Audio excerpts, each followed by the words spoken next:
Hello, I am Endlessness and welcome back to Final Fantasy VII Ever Crisis, and we have received our new content job, so let's go quickly over this.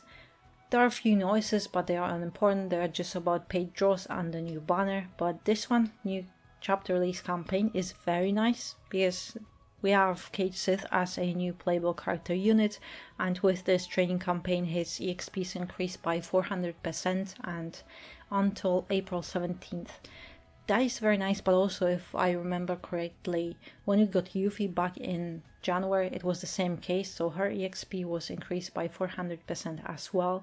But then we also have the campaign missions, so we can get up to 50 draw tickets for Cait Sith and also some character memories for FF7 characters. But also we got login bonus and a gift, but those two combined we can get up to 6,000 blue crystals. That is great. But the gift is actually from Twitter campaign because it was all about retweets, getting enough of them, and Japanese they carried as hard as always, unfortunately. But upon logging in you should have 2 Cait Sith yellow megaphones, 5-star weapons, that's great, and also 3,000 blue crystals, some stamina tonics and draw tickets. Also about the story, so the new chapter 6 in the FF7 storyline on the road, it is exactly what I expected. So it covers a lot of events, so the whole ship, Costa del Sol, Gold Saucer and even Coral Prison. It's a lot of events, but it's exactly what I expected because they have this pattern that we get a new playable character unit every 3 months, so it had to happen. But it also feels like those newer chapters, they are just speedrunning through the story because we already have halfway through, and it honestly, I will not be surprised that when they mentioned that each storyline it will be about 10 chapters long, it might fit because how fast they are just speedrunning through the story. But also we have gone the extra section with 2 battles, so Genova Birth and Dine. And Genova Birth, it's a very doable battle, but Dine, it's ridiculous battle because you can only play with Barret, so we're already at a disadvantage. But Dine, it's a ridiculous boss. It's a DPS race, but also you can barely stay alive and everything. It's a ridiculous battle, but yeah. You have also gotten a new Crisis dungeon, Coral Prison. The normal and hard one, they are doable. In the normal one you can get Esuna that heals darkness. But it's shocking because we have gotten only one new very hard Crisis dungeon. Those other launch dungeons, they are unimportant, but normally every month we would get 2 very hard dungeons and they would be for a month, and after a month they would expire. But this time we have gotten only one very hard one and it's for almost 2 months. And I am shocked and I have no idea what to think about this. Only one dungeon and for 2 months. What will happen next month then? Are we not getting another chapter or what? But it's a very hard dungeon. It's even, I would say it's even worse than the Grastia path that we had last month. But I'll do a guide on that. But it's a very tough dungeon. Yes, you can use ice on that, but if you can see, almost, every boss, it has multiple enemies. It's not just the boss, it has ads, and those ads, they are very, very annoying. But also we have gotten this Scorching Claw, this burning laser. It's painful, so it's a really tough dungeon. And I think it's a tough dungeon because we might get a level 75 cap increase. At least I'm hoping for this.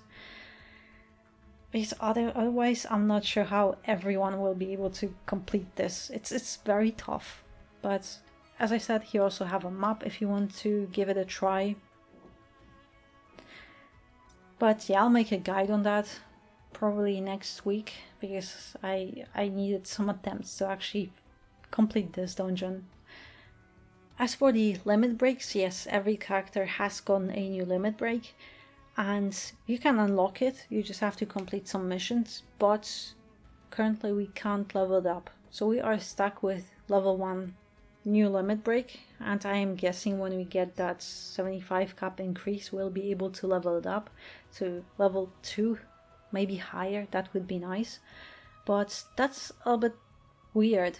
Why would you use a new limit break at level 1 when at this point, if you invest into a character, you should have level 10 limit breaks, or you could just use summons.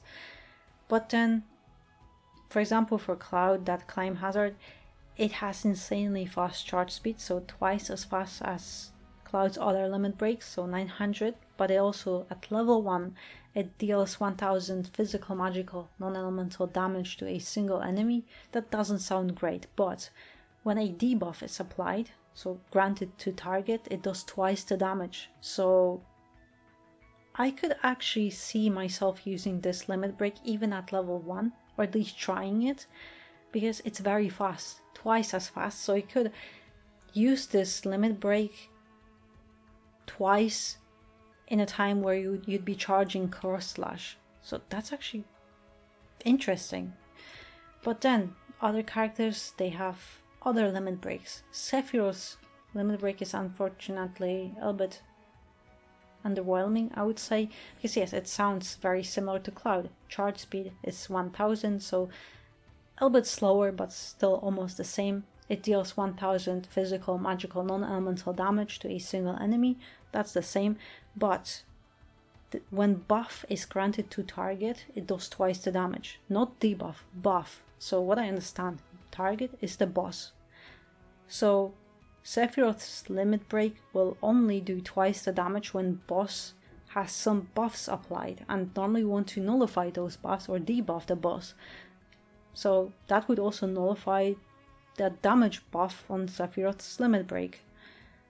And I just hope for something more. It sounds very situational, but then we have Zack's limit break. Very, very fast charge speed. It only deals 800% physical, magical, non-elemental damage, but to all enemies. But against a single target, it does twice the damage. So that is also very nice, because it's very fast limit break. That's great. But then we also have Glenn and Barret with the same limit break. So also very fast charge speed. Deals 1000% physical, magical, non-elemental damage to a single enemy. But when Glenn or Barret is at 80% HP or less, it does 2.5 damage. And this is really powerful. That's a great new limit break.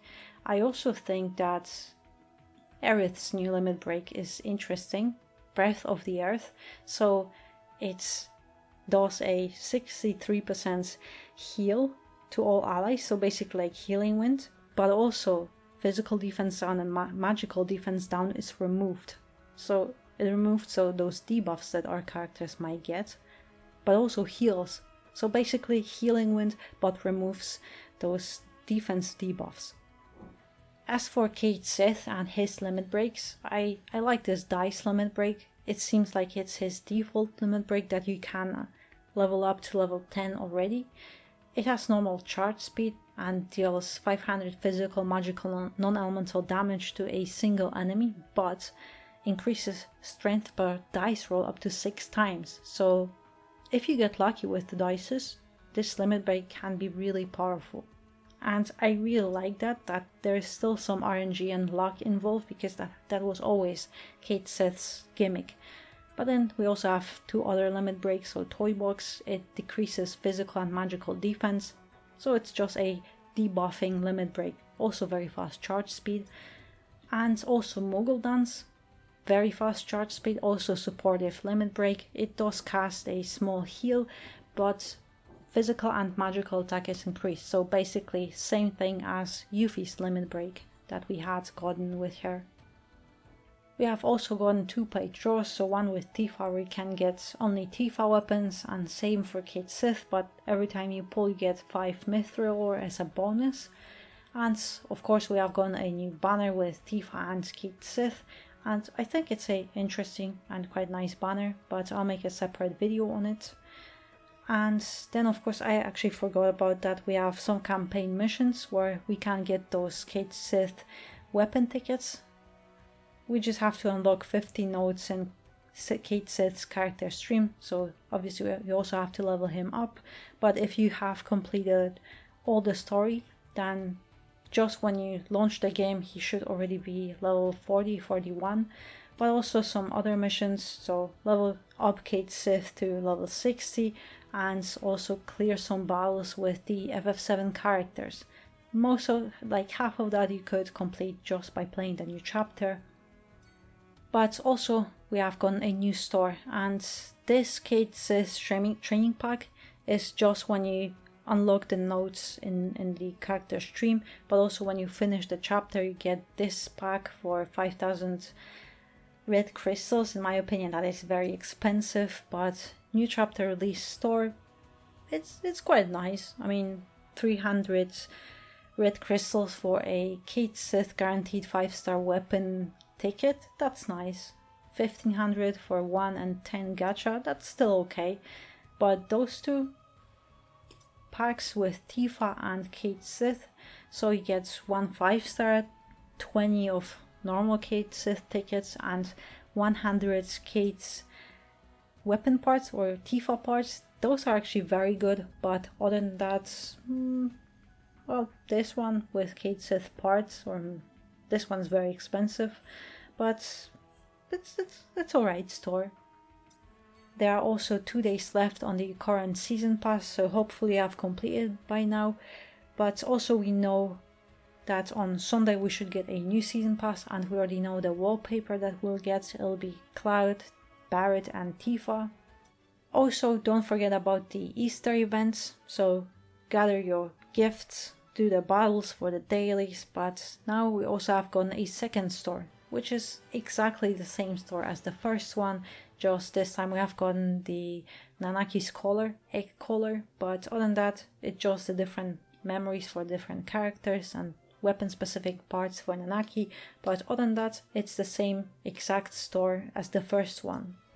Alright, I think I have covered every piece of new content that we have gotten, and yes, new chapter is nice, but we do it once and we don't go back to it anymore. Only one new dungeon crisis, second store, so it feels like a lot of new content, but it's not, because most of it, like, we don't engage with Easter events. The anniversary event is long gone, it will expire in a few days, but everyone should have their stores bought out and everything. It's finished. So for daily playing, it hasn't changed much for us, because we can only level up Kate Sith to level 70 if you really want to. But I think we could really use a new stamina event or something. Level 75 cap increase, I'm really hoping it will happen. Maybe on Sunday or next week, because I don't know what else to do.